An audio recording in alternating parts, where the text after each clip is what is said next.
Had our first duel at Northern Colorado, which went pretty good. I wouldn't say great, but we're young. We're like a half and half team. We have a lot of young guys starting, yet a lot of experience with some of the other half of the team. Won our tournament this past week, which was good, but we go into a run in 10 days where we wrestle, I think, 3 teams in the top 12 or 13 in the country, one of them being 7, which is Friday, which exciting when I looked at the matchups. So many All-Americans and top-ranked people going at it, so it'll be a big duel. So excited. I think the person that made the schedule is an idiot, which is me, because I think the lowest ranked team on our schedule is like 31st or something, and so everybody else is in the top 23. So we have like 14 duels in the top 23. So we don't have an easy week. So these guys better be ready, but they're ready for it. It'll be a fun season. And Coach, just on the scheduling, being on the road so much to start the year, what are you going to learn about your team being away from home? We talk about this and we embrace being on the road, because when we go on the road, it always attracts their biggest crowds. Northern Colorado almost sold out for us, their biggest crowd ever. We'll go to Virginia Tech, they'll have a huge crowd there.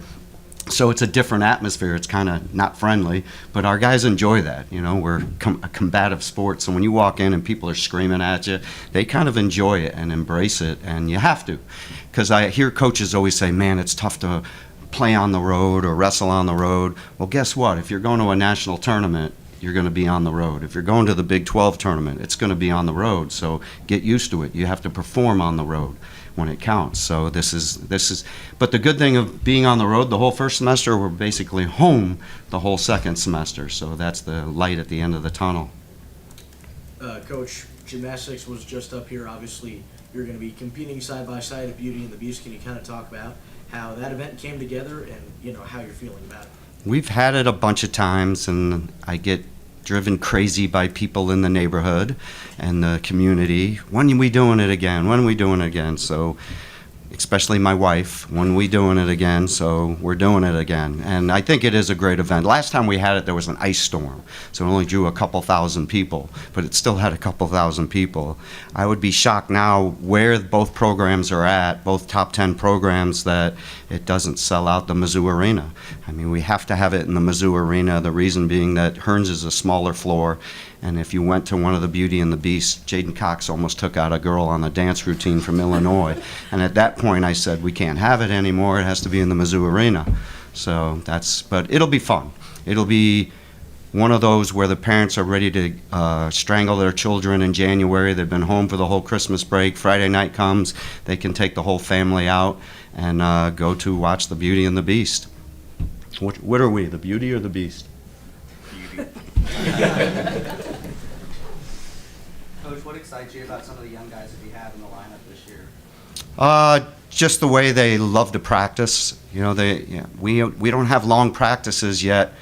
You would see us still in the room in 2 hours after, because we end it and they stick around and want to grow and get better, and that's a fun part of it. It's a culture we create, but they fall right into it, and they've been here since the summer. But like this dual meet will start 2 freshmen with Gage Walker, who was a 4-timer out of Oklahoma. He's filling in till Noah gets healthy, Noah Certain, but he's just a great competitor and wants to learn, and he's in there and in the fire and doing a great job. And Aiden Sinclair will get to wrestle a kid that's ranked like 13th in the country this week, and he's the #1 recruit, so he's excited about it. He's jumping through the roof for it, that he gets to go out there and compete in front of a crowd. So I love that. You can work with people that enjoy competition, and that's what the youth bring to the program. We have some of these old guys that have been around forever, and the COVID guys, I call them. But they kind of get used to it. But when they see the energy come in, I think it brings them up. It brings back that youthful energy to the program. Do you have any timeline for Certain and Nealon returning? I wish it was tomorrow. How's that? But it's not. So Noah will be back in a couple weeks for sure. I mean, he just started wrestling back in the room, and Rocky is drilling again, but hasn't gone live yet. But they'll both be back. So I look at it in our sport, it's important to have them healthy at the end of the year, so we got to get them to where they're feeling good and ready to rock, and we'll have a good team at the end of the year. And we still have a great, it's giving, with Aiden Sinclair and Gage Walker, the guys that'll be in the lineup next year for sure, it's giving them these opportunities to get this match experience with the new rules, with the 5 matches they get to compete and not lose their red shirt. So it's really good for our sport. Josh, you wrestled at 149 a couple years ago. What's that move to 141 been like, and how do you want to improve on qualifying for NCAA's last season? Last year, the move down, I could have done my weight a lot better, and this year I've been on it quite a bit. I'm pretty sure Coach Smith can say something about that. And as far as like improving during the season, I just want to get on the podium and like be wrestling on Saturday night. So yeah. Yeah, I called him a nerd the other day. Him and Geoffrey are sitting on the bus, and usually guys are doing something goofy, watching something or whatever, and they're talking about electrolytes and this and that, and in-depth things and nutrition. And I'm like, all right, you're good nerds, because you know your stuff and you're doing it right, and that's a good thing.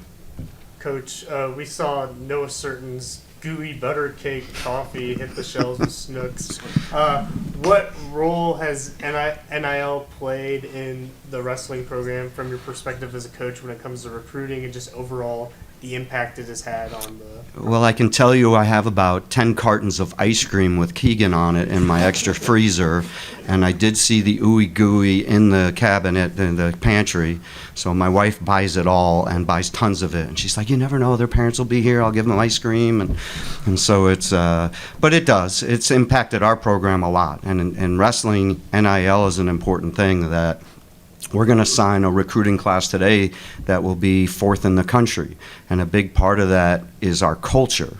But another part of that is having the ability to have these kids not taking, in the past in wrestling with 9 kids, 9.9 scholarships and no NIL money and 40 guys on a roster, and now it'll drop to 30. A lot of kids were taking out loans. Now kids don't have loans. Now they're having extra money in their pocket. Now kids, Keegan O'Toole just saved money and bought a house. That you're seeing kids make smart decisions with not having to worry about going into debt. And with the culture that we have, kids see that what's happening with our program, the kids getting the extra money, but also we don't really have, we had 0% in the portal in the last few years, and yet we're in a top 10 program that we sell it to parents that come here, you're going to be developed, you're going to have lifelong friends, it's a great culture, you're going to go on. We have 10, 12 kids in grad school right now, one thinking medical school, one MBA, that it's a different type of culture, that we are really the student athletes, and I recruit it that way because our money goes further. And then Josh, your freshman year, spring semester was kind of the beginning of NIL as a whole. How would you evaluate how it's evolved and changed since the spring semester of your freshman year? How does it change? Were you the spring or the summer? Hart was still here, so I think spring or summer, yeah. But he came in right after the canceled NCAA, so it was crazy when he got here. It was a shortened season. Yeah, it was crazy. But I mean, this came a long way. It's giving opportunities for athletes to put money in their pockets. So I think it's a good thing for the sport and just college as a whole. Coach, you mentioned the culture and that Tiger style mentality. Looks like you had a busy week coming up. Can you tell us a little bit about putting pen to paper there? I freaking wrote the book in the summer, so it wouldn't bug me now. And now I'm doing podcasts and people asking questions about a book, and it's the last thing I want to think of. I even had my daughter take over my social media because that's what she does in New York, and I'm like, I don't want to do it. And she's yelling at me that you never like anything or respond. I'm like, it's wrestling season. So yes, I wrote a book this summer, but it was so I wouldn't be busy right now. And yes, we're going to have a book launch. I've been told I'm going to be at a book launch on Monday and have some fun with it. But it is fun. It was a goal of mine. I ask these guys to write goals all the time and have short-term goals, long-term goals, and a goal of mine has always been to write a book. And that was 15 years ago. And so I read a lot of books. We have a giant library in my office that they read. Josh has read a lot of books out of my library. And it's just everybody's, hey, Coach, when are you going to write that book? So this summer, I decided, well, it was really a year ago it started to work, and I had already written stuff down in my phone when I'm on trips and stuff, and stories when I speak at different places, that it just came together. And I worked with Alex Demzek's little Write My Book company, and they helped me out, and we got it done. But yes, I am busy because I'm focused on Virginia Tech, and I could give a damn about the damn book. But and everybody asking, hey, can I get a copy? Will you sign me one? And all right, that's the last thing Coach Smith wants to deal with. You mentioned the fourth-ranked recruiting class. Can you talk a bit about the recruits that have signed so far today? You got to keep me right. So Samson Stillwell. He did sign. I haven't tweeted it yet. Because Okay. But he is okay to talk about it. Samson is one of them. Is one of the top heavyweights. He was on a world team, U17 world. He was really almost just, if you watch this high school career, I think I watched his matches at the Mizzou Arena. He was done in 30 seconds every match. He's a monster. He's like 6'5", 260, and he's coming in like one of the top heavyweights. So it's exciting, and he's a Missouri kid out of Kansas City. When you look at our history, Don Bradley, Mark Ellis, Zach Elam, we do pretty good with Kansas City heavyweights. So he's that next one in line, and very, very talented. He actually gave up his senior year, and he's training with Jaden Cox at the Olympic Training Center. And there's another athlete out there, but I can't talk about him. So Westfall and Devon. Westfall is another kid out of the best Peyton's out of the best program in Missouri, Liberty, and a really good 184-pounder. All these guys have been training at our regional training center out of our room because they're Missouri kids, so they can actually practice with us in the off season and during when we have RTC practices. So we've really developed relationship and got to help with these kids and help them with wrestling, and they've taken advantage of it. And so he'll be joining us. And Dominic Baminelli is the best kid out of Georgia, one of the top kids in the country. Had a lot of the elite programs jumping in on him at the end the last couple of weeks trying to steal him away, but he stayed with us, and he'll be joining us, an amazing middleweight from Georgia, and Georgia's really stepped it up. They had their first national champ from Virginia Tech, who Logan will wrestle on Friday night, but he comes out of those clubs that are really developing kids out of Georgia that are doing a great job, and I'm excited. I told Dom's dad that I signed an NIL with him because they own Bambinelli's restaurant, so he has to send me a cheese pizza every month. That was my only stipulation with him signing with me. You talked about the Virginia Tech matchup. Yeah, it's a big one. That one's been pretty close the past couple of years. What are going to be the keys for you guys heading into that? Winning tight matches. They're all going to be tight matches. They're all nationally ranked. I mean, I think it's 7 versus 8 in the country, so it's a battle, and it's the reason we've kept them on the schedule, because it's just one of those tough battles that every single point's going to matter. I think last time we were out at Virginia Tech, Logan was wrestling, Joffrey was wrestling 57, was spinning behind at the buzzer and didn't score it, and that would have won us the duel. That didn't lose us the duel, but we lost that match, and it was a difference. And we're going to have to pull some big wins. Josh is wrestling an All-American. Keegan has a match against the number 4 or 5 ranked kid in the country, so it's 1 versus 4 or 5 in the country. There's just some really good matchups that we'll prepare them for it, but they got to go execute their game plan, and that's what we're going to see early in the season where we're at. But it's exciting. Our guys get pumped up for this. This is, go into a place like that at Virginia Tech where they like their wrestling there, and they have a great program. It's going to be a fired up crowd, but we just got to focus on what's going on in the circle. Coach, and then David Gleason also signed. Oh yeah, David signed today talk too. a little bit about him. David was just a kid that was hurt his sophomore year and didn't even place in the state, and then he goes out to the Fargo and he places second in the nation or something. We're like, who is this kid? He wasn't even at the state tournament, and we found out he's hurt.